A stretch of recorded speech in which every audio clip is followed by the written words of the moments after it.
শুধু কথার ফুলঝুরি নয়, তিস্তা মহাপরিকল্পনা বাস্তবায়নে সরকারকে কার্যকরী পদক্ষেপ নিতে হবে বলে জানিয়েছেন বিরোধী দলীয় নেতা ও জামায়াত ইসলামীর আমির ডাক্তার শফিকুর রহমান।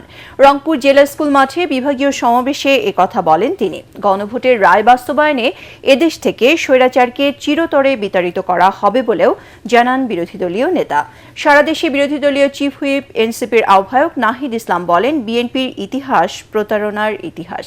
তারা যতবার ক্ষমতায় এসেছে জাতির সাথে প্রতারণা করেছে।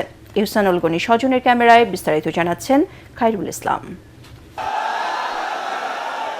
গণভোটের রায় ও তিস্তা মহাপরিকল্পনা বাস্তবায়নে কার্যকর ব্যবস্থা গ্রহণ, সীমান্ত হত্যা ও পুশিন বন্ধ এবং জনদুর্ভোগ নিরসনের দাবিতে দেশব্যাপী পূর্বঘোষিত কর্মসূচি অনুযায়ী রংপুর জেলা স্কুল মাঠে বিভাগীয় সমাবেশ করে 11 দলীয় ঐক্য।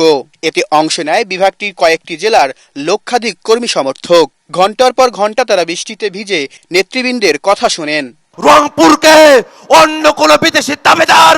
সমাবেশে 11 দলের নেতারা অভিযোগ করেন, জুলাইয়ের সাথে প্রতারণা করছে সরকার।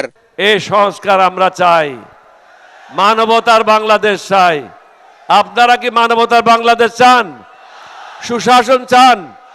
আপনারা তাদের স্বাধীনতার আকাঙ্ক্ষাকে নিভিয়ে দিতে পারবেন না। যদি চেষ্টা করেন, আবার মুগ্ধরা ফিরে আসবে, আবার আবু সাঈদরা ফিরে আসবে, আবার নহিয়ানরা ফিরে আসবে। বিরোধী দলীয় চিফ হুইপ ও জাতীয় নাগরিক পার্টি এনসিপির আহ্বায়ক নাহিদ ইসলাম বলেন, সরকার যদি সীমান্তে পুশিন ও হত্যা বন্ধ করতে না পারে, তাহলে দল থেকে জাতীয়তাবাদী নাম তুলে ফেলতে হবে। দিল্লিকে স্ট্রং ভাবে মেসেজ দিতে হবে এই সরকারের। শেখ হাসিনা সেখানে বসে দেশকে অস্থিতিশীলতা করছে।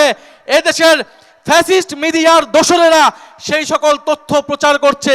বাংলাদেশের জনগণ এটা মেনে নেবে না।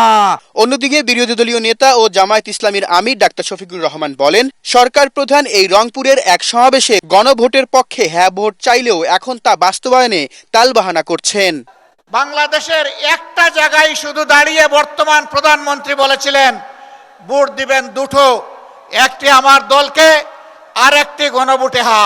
তিনি প্রথমটা রক্ষা করেছেন, দ্বিতীয়টা তিনি রক্ষা করেন নাই। শীঘ্রই তিস্তা মহাপরিকল্পনা বাস্তবায়নে কার্যকরী পদক্ষেপ গ্রহণে সরকারের প্রতি দাবি জানান তিনি। তিস্তা নিয়ে এই বাজেটে 10 টাকারও কোনো অ্যালোকেশন নেই। আমরা আর কথার ফুলঝুরি শুনতে চাই না, দেখতে চাই না। আমরা বাস্তব পদক্ষেপ দেখতে চাই। গণভোটের রায় বাস্তবায়নের মধ্য দিয়ে এদেশ থেকে স্বৈরাচারকে চিরতরে বিতাড়িত করা হবে বলেও জানায় বিরোধী দলীয় নেতা। গণভোটের রায় ও তিস্তা মহাপরিকল্পনা বাস্তবায়নে কার্যকরী পদক্ষেপ সহ 4 দফা দাবিতে রংপুর জেলা স্কুল মাঠে বিভাগীয় সমাবেশ করেছে 11 দলীয় ঐক্য। এ সময় বক্তারা বলেন, গণভোটের রায় না মানলে সরকারকে এর খেসারত দিতে হবে। সেই সাথে জুলাই সনদ বাস্তবায়নে দেশের জনগণকে আবারও আন্দোলনে নামার আহ্বান জানান তারা। খায়রুল ইসলাম, এটিএন বাংলা, রংপুর।